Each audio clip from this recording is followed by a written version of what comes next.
Quantos estão felizes de estarem aqui na casa do Senhor? Amém? Amém. Glória a Deus. Vamos orar para que a gente possa estar começando a nossa ministração? Amém? Feche seus olhos. Senhor, meu Deus e meu Pai, te agradeço, Pai, por mais esse momento, Deus. Te agradecemos, Pai, porque o Senhor é um Deus sempre bondoso, Pai. O Senhor é um Deus misericordioso, o Senhor é um Deus que nunca nos deixa só, Deus. Nesse momento agora que nós estaremos meditando na Tua Palavra, Pai, que o Senhor possa continuar falando, assim como o Senhor falou conosco durante todos esses louvores, Pai, que nós possamos sair daqui alimentados, que nós possamos sair daqui satisfeitos, Pai, que nós possamos sair daqui cheios da Tua presença, Pai, porque é isso que nós viemos buscar, Pai. É isso que nós oramos em nome de Jesus. Amém. Amém? Abra sua Bíblia comigo em Lucas capítulo 16.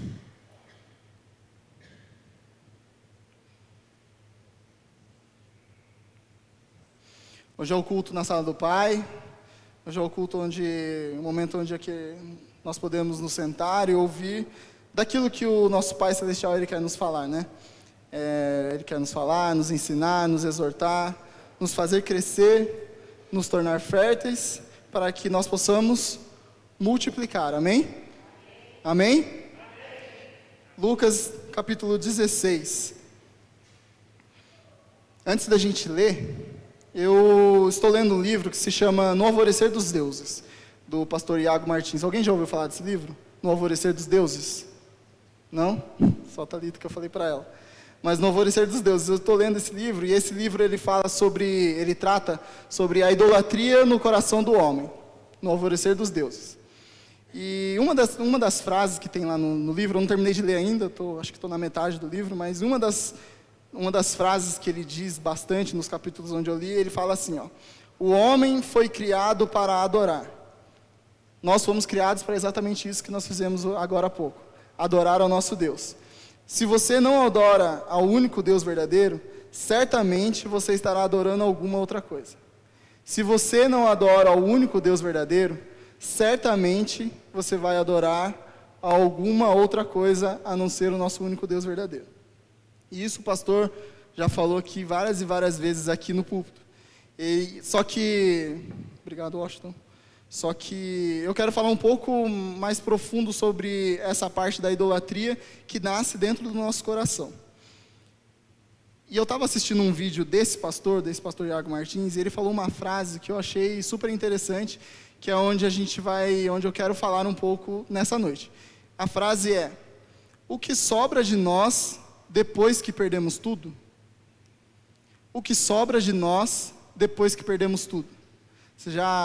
Não sei se vocês já pararam para pensar nisso, mas quando eu ouvi essa frase, foi num vídeo de 20 e poucos minutos, e ele falou bem no finalzinho do vídeo, eu falei, nossa, o que sobra de nós depois que perdemos tudo?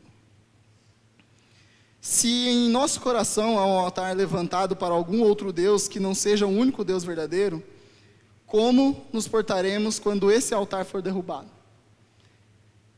Se dentro do seu coração você adora alguma coisa, e aí eu vou explicar um pouco melhor mais para frente sobre o que eu estou querendo dizer, mas quando dentro do seu coração você tem um altar ali erguido para algum Deus, quando isso é tirado de você, quando alguma coisa é tirada de você, como que você se porta?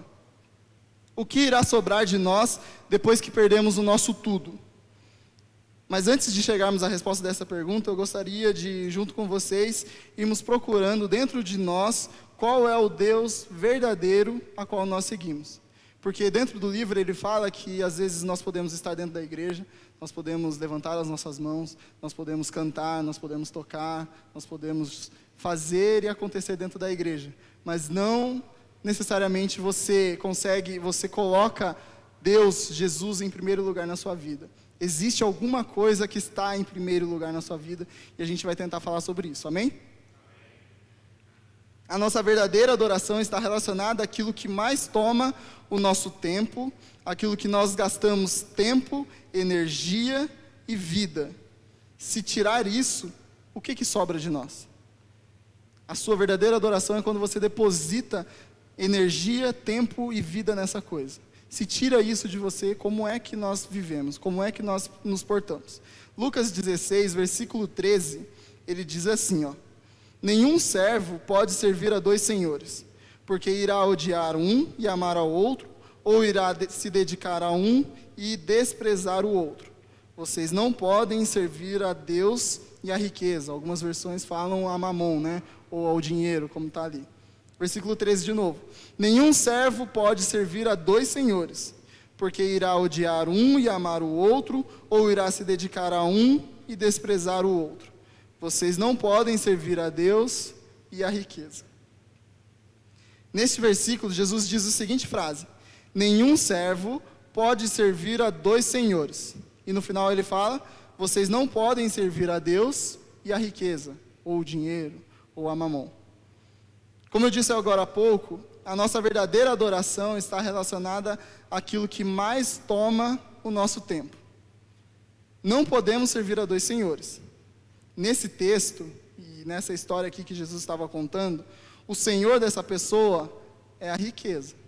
Mas e a sua, ou e a minha? Qual é o senhor? O que rege a nossa vida? Como que a gente, a partir do momento que você acorda, até o momento que você vai dormir, o que rege a sua vida? O que passa na sua cabeça? Como que você vive o seu dia? É nisso que eu quero falar. Quanto tempo você gasta, ou quanto tempo de energia você deposita, ou quanto da sua vida você já colocou à disposição para o seu Deus? E aqui, como eu disse, eu não quero falar sobre estátuas, ou imagens, ou qualquer outra coisa desse tipo. Não é disso, não é desse ídolo, ou dessa adoração, ou desse Deus que eu estou querendo falar. Quero falar da adoração que vem de dentro. Em Salmos, eu gostaria que vocês pudessem estar abrindo, Salmo 115, ele fala um pouco sobre os ídolos. Salmo 115, a partir do versículo 1. Todos acharam, amém?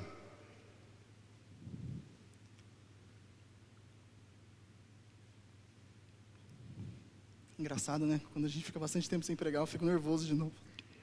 Mas vamos lá. Salmo 115, versículo 1 diz assim: não a nós, Senhor, não a nós, mas ao teu nome dá glória, por amor da tua misericórdia e da tua fidelidade. Vai prestando atenção enquanto eu for lendo. Porque diriam as nações: onde está o Deus deles? O nosso Deus está no céu e faz tudo como lhe agrada. Os ídolos das nações são prata e ouro, obra de mãos humanas. Têm boca e não falam, têm olhos e não veem, têm ouvidos e não ouvem, têm nariz e não cheiram, têm mãos e não apalpam, têm pés e não andam, som nenhum lhe sai da garganta. Tornem-se semelhantes a eles os que os fazem e todos os que neles confiam. O versículo 8 diz: tornem-se semelhantes a eles os que os fazem e todos os que neles confiam.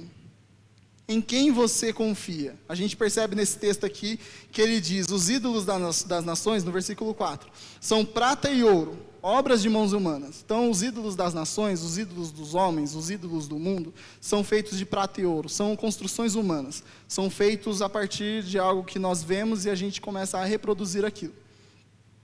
Eles têm boca, mas não falam. Parecido com nós, né? Nós temos boca. Tem olhos e não veem. Nós também temos olhos. Tem ouvidos e não ouvem. Tem nariz e não cheiram. Tem mãos e não apalpam. Tem pés e não andam. Som nenhum lhe sai da garganta. Então, os ídolos geralmente são parecidos conosco. E mais para frente eu vou falar sobre isso. Mas em quem você confia? O versículo 8 diz: tornem-se semelhantes a eles os que os fazem e todos os que neles confiam. Nós podemos dizer, e aí na questão da confiança, nós podemos dizer que nós confiamos em Deus. Todos nós aqui confiamos em Deus, amém? Porque Ele é o dono do ouro e da prata, diz no versículo. Lá em Filipenses 4,19 diz assim, ó: e o meu Deus, segundo a sua riqueza em glória, há de suprir em Cristo Jesus tudo aquilo que vocês precisam. Esse é o nosso Deus, amém? Vocês confiam nesse Deus? Agora imagina se você chega amanhã de manhã no seu serviço, e o seu patrão te chama lá na salinha, lá, na reunião, e fala: Esther, a gente está precisando cortar alguns gastos e você está demitida. Foi exatamente isso que aconteceu, né, Esther? Então, você está demitida. E aí? E o meu Deus, segundo a sua riqueza em glória, há de suprir em Cristo Jesus tudo aquilo de que vocês precisam. Mediante essa situação, qual é a nossa reação?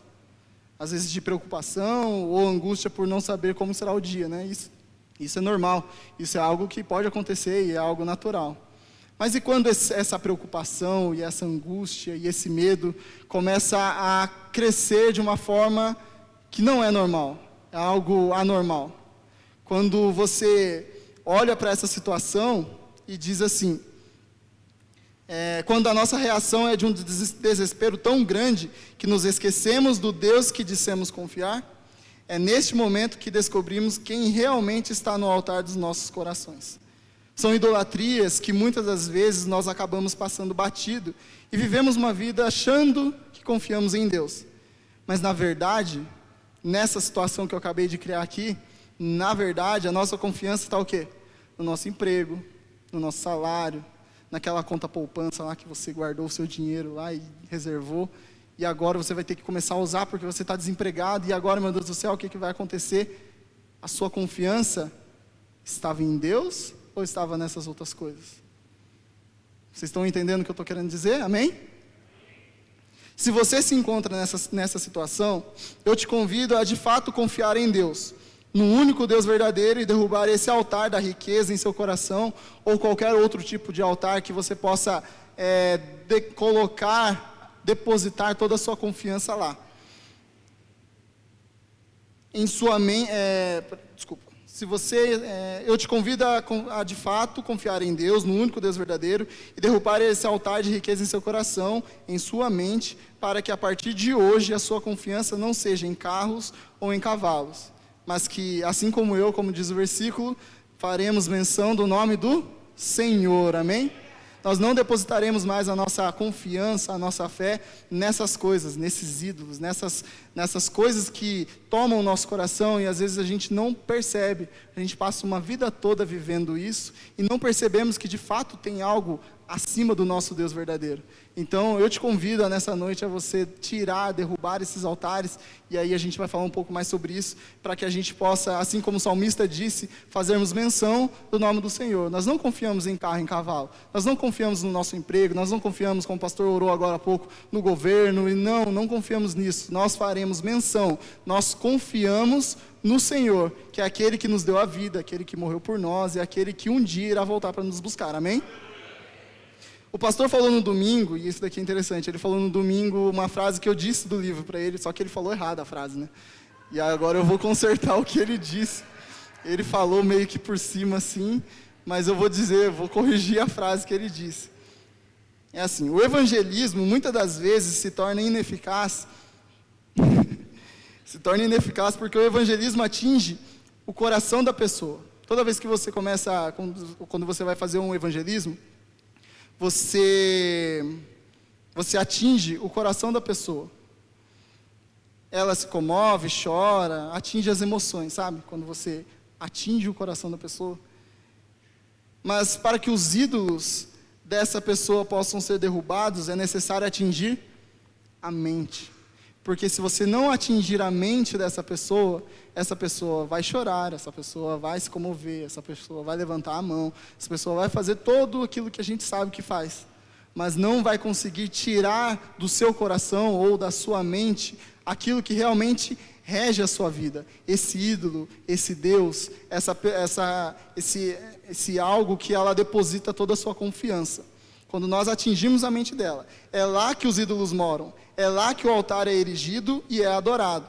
Enquanto o evangelho não atingir a mente desta pessoa, ela poderá passar a vida toda se enganando, dizendo que serve o único Deus verdadeiro, como eu já falei aqui. Sendo que, na verdade, se tirar o Deus dele, o que vai sobrar? Se tirar o Deus dele, o que vai sobrar? Se tirar o meu Deus, se tirar o seu Deus, se tirar o seu ídolo, o que vai sobrar na sua vida? A fé estará firmada na rocha que é Cristo? Ela não será abalada? Ou rapidamente essa pessoa vai começar a blasfemar e reclamar e dizer que Deus não existe, que Deus abandonou, que Deus fez isso, que Deus fez aquilo? Aonde é que está a confiança? Qual é o Deus que rege o coração dessas pessoas? Qual é o Deus que rege o meu coração e o seu coração? Nenhum servo, como diz Jesus, pode servir a dois senhores, pois odiará um e amará ao outro. Perceba que a relação de subserviência está ligada ao amor. Amamos e é por isso que adoramos. Ame ao Senhor de todo o seu coração, com toda a sua alma e com todo o seu entendimento, que assim você canalizará, você vai focar a sua adoração na pessoa certa, na pessoa de Jesus. Amém? Ame a Deus com toda a sua força. A adoração, a idolatria,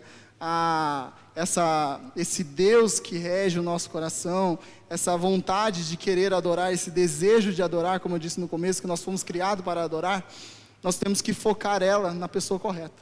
Nós temos que focar na direção correta. Se nós focamos em qualquer outra coisa, se nós perdemos o foco um pouquinho, vai começando a criar altares, e isso nós vemos na história de Israel. Na história de Israel, lá no livro no 1º e 2º Reis, você começa a ver as histórias dos reis de Israel, onde começam a surgir os reis. A partir teve Saul, Davi e Salomão, e aí depois repartiu o reino e começou vários reis, um de cada reino. E ali a gente vê a história daqueles reis, onde aqueles reis, eles tinham vários deuses, eles adoravam vários deuses. E aí uma frase que sempre se repete lá no livro de Reis é: e eles fizeram aquilo que não agrada ao Senhor.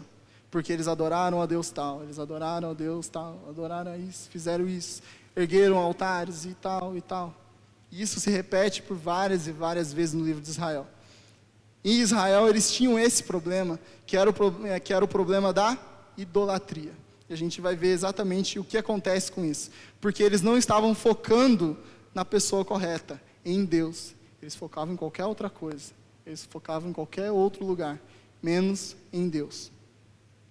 De novo, Salmo 115, versículo 8. Com quem você se parece? Versículo 8 diz: tornem-se semelhantes a eles os que os fazem e todos os que neles confiam. Tornem-se semelhantes a eles os que o fazem. Com quem você se parece? Em Gênesis, quando Deus ele cria o homem, ele diz a seguinte frase: façamos o homem à nossa imagem e à nossa semelhança. Isso daqui é interessante, é legal. Eu quero falar isso porque eu aprendi há pouco tempo atrás no seminário, então eu achei legal essa frase, eu vou falar. Façamos o homem à nossa imagem e semelhança. Temos essa imago Dei dentro de nós. Bruno, o que é imago Dei?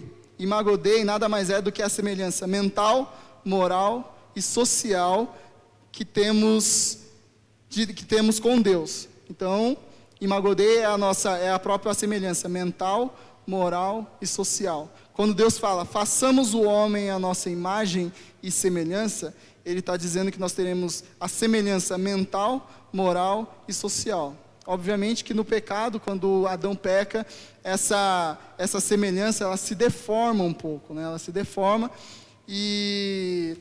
mas ainda assim, nós a temos dentro de nós. Ainda assim, nós temos essa imago Dei, essa imagem de Deus dentro de nós. Amém? E eu vou explicar um pouco como que essa imagem de Deus, ela funciona dentro de nós, como nós conseguimos colocar essa imagem de Deus para funcionar. Quando esse texto diz, tornem-se semelhantes a eles os que o fazem e todos os que neles confiam, quer dizer que nós trocamos essa imago Dei, essa imagem de Deus, essa semelhança mental, moral e social, por algo que o pecado nos apresenta.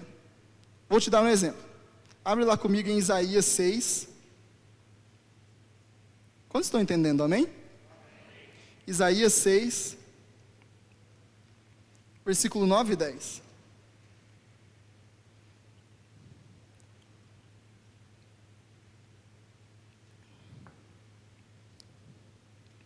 Isaías 6, 9 e 10 diz assim: então ele disse, vai e diga a este povo, ouçam, mas sem entender, vejam, mas sem perceber. Torne insensível o coração deste povo, endureça-lhes os ouvidos e feche os olhos deles, para que não venham a ver com os olhos, ouvir com os ouvidos e entender com o coração, e se convertam e sejam curados. De novo, ouçam, mas sem entender, vejam, mas sem perceber. Tornem-se insensível o coração deste povo, endureça-lhe os ouvidos e feche os olhos deles, para que não venham a ver com os olhos, ouvir com os ouvidos e entender com o coração, e se convertam e sejam curados. Tornem-se semelhantes a eles os que o fazem e todos os que neles confiam. Aqui eu disse para vocês que eu ia te dar um exemplo sobre essa semelhança, você se assemelhar àquilo que você adora. E eu falei um pouco de Israel, e eu quero voltar lá em Israel, lá em Êxodo, quando o povo, eles saem do deserto e eles saem do Egito e vão para o deserto, lá eles estão lá acampados, e Deus pega e chama Moisés para subir ao monte. Moisés, sobe aqui. Moisés sobe, e Deus estava falando com ele. Moisés passou 40 dias e 40 noites em cima do monte, onde Deus estava falando para ele tudo que ele deveria fazer, passando os 10 mandamentos. Enquanto isso, o povo ficou lá embaixo. E nesse período que eles ficaram embaixo, eles achavam que Moisés estava demorando demais lá em cima. Moisés está demorando. Eles começaram a questionar Arão, o que aconteceu com Moisés? O que está acontecendo? Moisés está vivo, Moisés não está, e aí a gente precisa de um novo Deus. Nos dê um Deus para que a gente possa adorar. E aí Arão pega e fala assim, tá bom, me dê aí os seus ouro, prata, me dê tudo que vocês têm aí que a gente vai fazer alguma coisa. E aí diz o texto que ele pega todo aquele ouro, ele joga no fogo, e aí do fogo sai um bezerro de ouro. Tem ali o bezerro de ouro, e o povo começa a adorar aquele bezerro. E aí Deus na hora ele pega e fala assim, Moisés, desce lá porque o seu povo está pecando. E aí Moisés desce, e aí vocês sabem o que acontece na história, toda aquela coisa. A partir dali, a partir daquele texto, a partir daquela história, nós vemos vários relatos durante o Velho Testamento, onde Deus ele trata a idolatria de Israel semelhante ao boi, semelhante ao bezerro, semelhante a esses tipos de animais. Por quê? Porque na idolatria que existia no coração de Israel, eles se assemelhavam àquilo que eles adoravam. Tornem-se semelhantes a eles os que o fazem e todos os que neles confiam. A idolatria te faz assemelhar, te faz parecer, ficar igual com aquilo que você adora. Lá nesse texto de Isaías, diz que aquele povo não estaria ouvindo, falando, vendo e entendendo as coisas que estavam para acontecer. Por quê? Em Salmo 115 é dito que os ídolos foram feitos por mãos humanas, e por isso tem boca, mas não fala, tem pés, mas não andam, tem mãos, mas não pegam, tem ouvido, mas não ouve. Por quê? Porque todos aqueles que o adoram a esses deuses se tornam semelhantes a eles. Se você adora alguma coisa, você vai se assemelhar a ele. E o povo de Israel era muito idólatra, e eles se assemelhavam demais aos deuses que adoravam. Isso é certo como 1 mais 1. Não tem erro. Se você adora, você vai se assemelhar. Lembram da Imago Dei que eu acabei de falar, da imagem de Deus? Se você adora ao Deus, você vai se parecer com... Se você adora a Deus, você vai se parecer com Deus. Se você adora qualquer outra coisa, você vai se assemelhar a qualquer outra coisa. Você se assemelha àquilo que você adora. Se você adora alguma coisa, como eu disse agora, você vai acabar se parecendo muito com o centro da sua adoração. Em 2 Coríntios 3:18, diz assim, mas todos nós, com o rosto descoberto, refletindo como um espelho a glória do Senhor, somos transformados de glória em glória na mesma imagem, como pelo Espírito do Senhor. Mas todos nós, com o rosto descoberto, refletindo como um espelho a glória do Senhor, somos transformados de glória em glória na mesma imagem. Quando nós refletimos a glória do Senhor, nós somos transformados de glória em glória na mesma imagem, como pelo Espírito. Nós acabamos nos assemelhando cada vez mais àquilo que nós adoramos, que é o Espírito Santo. Quando nós olhamos para Deus, nós conseguimos nos assemelhar a Ele, porque nós começamos a refletir a glória dele. Amém? Qual é a imagem que você está refletindo? Você está sendo transformado de glória em glória na mesma imagem, imago do Deus que você adora, ou está surdo, mudo, não anda, não pega, não sente cheiro, Como é que está? O que você está refletindo? Qual é a imagem que você está refletindo? Você adora a Deus ou a sua própria imagem? Isso aqui é interessante. Como diz o texto, os ídolos são feitos por mãos humanas. Isso é um resquício da imago Dei em nós. E o que eu quero dizer com isso? Para que serve essa imagem de Deus? O que nós podemos fazer com essa imagem de Deus? Isso eu disse no sábado para os jovens, que nós fomos feitos para criar. Deus nos criou com uma alta capacidade produtiva, não só em ter filhos, mas em sermos criativos, originais e inventivos, para dominar a criação de Deus. Mas o pecado distorce tudo aquilo que Deus havia feito em nós. A imagem de Deus nos habilita a criar coisas. Deus nos deu essa alta capacidade de criarmos coisas, de sermos originais, inventivos e criativos. Deus nos abençoou. Lá em Gênesis ele diz, eu abençoo a vocês, sejam fecundos, né? Sejam férteis. Eu estou abençoando. Deus nos abençoou para que nós possamos fazer isso, criar, ser originais, inventivos e criativos. Mas quando nós nos deparamos com o pecado, o que nós fazemos com essa imagem de Deus? Essa imagem de Deus é distorcida. A nossa adoração começa a ir para um outro lugar. E aí nós começamos a criar outros deuses, que são parecidos conosco mesmo. Tem boca, mas não fala. Tem mão, mas não anda. Tem pé, mas...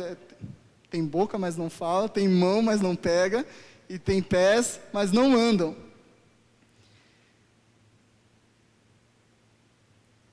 Deus havia feito em nós, influenciado pelo pecado, criamos imagens de nós mesmos, como diz lá em Romanos 1:25. Trocaram a verdade de Deus pela mentira e adoraram e serviram a coisas e seres criados em lugar do Criador, que é bendito para sempre. Então nós trocamos a verdade de Deus pela mentira e adoramos e servimos a coisas e seres criados por nós, a semelhança de nós. Nós podemos enganar a todo mundo, até mesmo a nós mesmos. A idolatria não é algo fácil de se constatar, mas Jesus mesmo já havia dito, nenhum servo pode servir a dois senhores.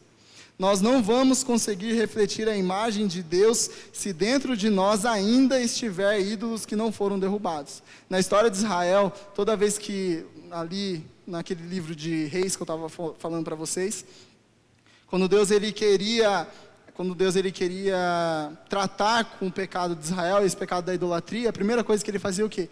Derruba os ídolos, derruba tudo isso, tira tudo isso daí, ergue de novo o altar para o Deus verdadeiro, me adore, faça isso, faça aquilo. Porque se você não tirar aquilo que você adora, se você não derrubar esses ídolos, essas torres e tudo isso, você não vai refletir a imagem de Deus. Nós não iremos refletir a imagem de Deus se não tirarmos essa adoração que está dentro do nosso coração. Amém? Nós não vamos conseguir refletir a imagem de Deus dentro de nós se ainda estiver ídolos que não foram derrubados. Ídolos que nós mesmos criamos, formamos, dedicamos tempo e energia para que ele pudesse ficar iguais a nós mesmos. E isso até parece loucura, mas é verdade. Criamos ídolos à nossa imagem e à nossa semelhança. Uma imagem e semelhança deturpada, uma imagem e semelhança pecaminosa, uma imagem e semelhança que não é a imagem e semelhança do próprio Deus vivo. Nós criamos ídolos à nossa imagem e semelhança. E assim, nós nos colocamos aos seus pés. Nós nos ajoelhamos a esses ídolos, nós nos ajoelhamos a esses deuses que nós mesmos criamos e adoramos. Voltando à pergunta do começo da ministração, o que sobra de nós depois que perdemos tudo? Após retirarmos todos os nossos ídolos de nossa mente e coração, pode ser que nos sintamos como que abandonados. Pode ser que você fale, nossa, mas aquilo doía, hein? Nossa, aquilo faz falta. Aquilo que eu fazia, aquilo que... Não se sinta assim. O apóstolo Paulo diz que tudo que façamos, seja comer ou beber, que façamos tudo para a glória de Deus. Então recomece. Volte para o começo. Refaça a sua aliança, agora não baseado mais em deuses e ídolos, mas na confiança que você deposita nele. Porque como diz o nome da nossa igreja, porque nele nós vivemos, nos movemos e existimos. É nele, não em deuses e ídolos, não a nossa imagem e semelhança, mas a imagem e semelhança do nosso próprio Deus. Ele é o único que devemos adorar. Ele é o único que deve ter um altar em nossos corações. É Ele. Nós somos o que somos, é tudo por causa dele. Ele nos fez filhos, nos deu uma herança e uma promessa de um dia vivermos com Ele para todo sempre. Aí sim, como diz o texto lá em 2 Coríntios 3,18, que eu li, que diz assim: mas todos nós, com o rosto descoberto, refletindo como espelho a glória do Senhor, somos transformados de glória em glória na mesma imagem, como pelo Espírito do Senhor. Todos nós com o rosto descoberto. O que sobra de nós, depois que perdemos tudo? Sobra a Deus. Aquele que nunca foi a sobra de nada, mas o nosso tudo. Amém? Gostaria de convidar o João e a Sara. A Sara e o Vitor, para tocar aqui comigo uma música que eu gostaria que vocês pudessem estar ouvindo. O que sobra de nós? Sobra somente Deus. Aquele que nunca foi nada, nunca foi o nosso nada, mas sempre o nosso tudo. Ele é o nosso tudo na nossa vida.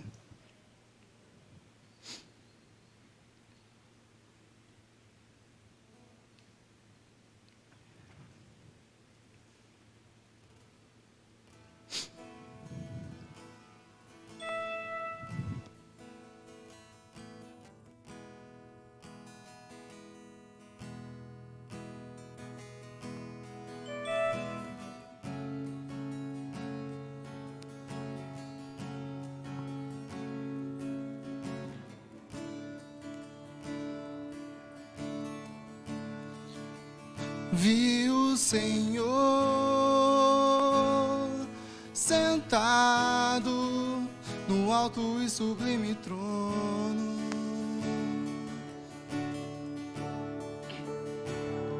e a orla de suas vestes enchia o templo, enquanto os anjos voavam sobre você. Com duas asas cobriam seu rosto, com outras duas cobriam seus pés. Cantavam uma canção uns para os outros: Santo é você, Santo é você. Com duas asas cobriam seu rosto, com outras duas cobriam seus pés. Cantavam uma canção uns para os outros: Santo é você, Santo é você.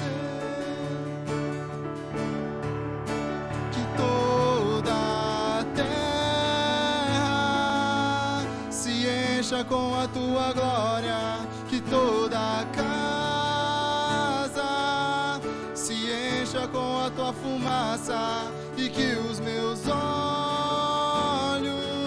sempre vejam o Rei da glória, Senhor dos senhores e eterno Deus, Senhor dos senhores e eterno Deus. Que toda a terra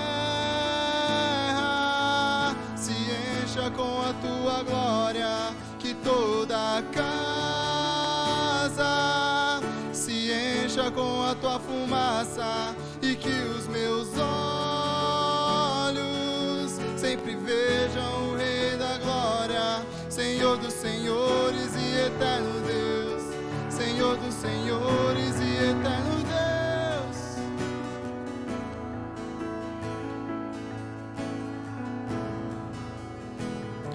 Do começo mesmo.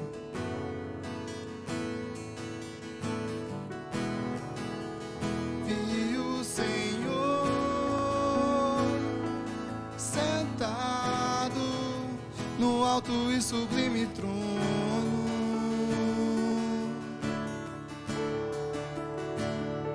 e a orla de suas vestes enchia o templo, enquanto os anjos voavam sobre você. Com duas asas cobriam seu rosto, com outras duas cobriam seus pés, cantavam uma canção uns para os outros. Santo é você, santo é você. Com duas asas cobriam seu rosto, com outras duas cobriam seus pés, cantavam uma canção uns para os outros. Santo é você, santo é você. Que toda a terra se encha com a tua glória, que toda a casa se encha com a tua fumaça, e que os meus olhos sempre olham o Rei da glória, Senhor dos senhores e eterno Deus, Senhor dos senhores e eterno Deus. Que toda a terra se encha com a tua glória, que toda a casa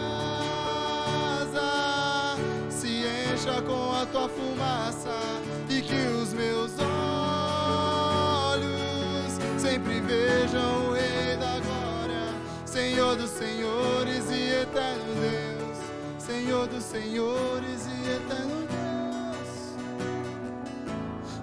Amém?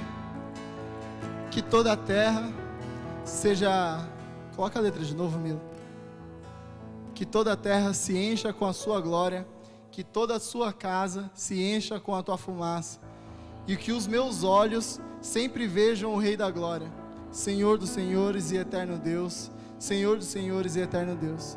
Que esse seja o seu Deus, não um Deus que você fez com as suas próprias mãos, mas um Deus que fez você com as próprias mãos dele, que soprou o fôlego de vida dentro de você. É a esse Deus que nós devemos adorar, é esse Deus que nós devemos prestar culto, é esse Deus que nós devemos nos ajoelhar e dizer: santo, santo é você, santo, santo é o Senhor, Senhor dos senhores e eterno Deus. É a Ele que nós devemos prestar culto, é a Ele, somente a Ele e nada mais ninguém. Amém? Pastor.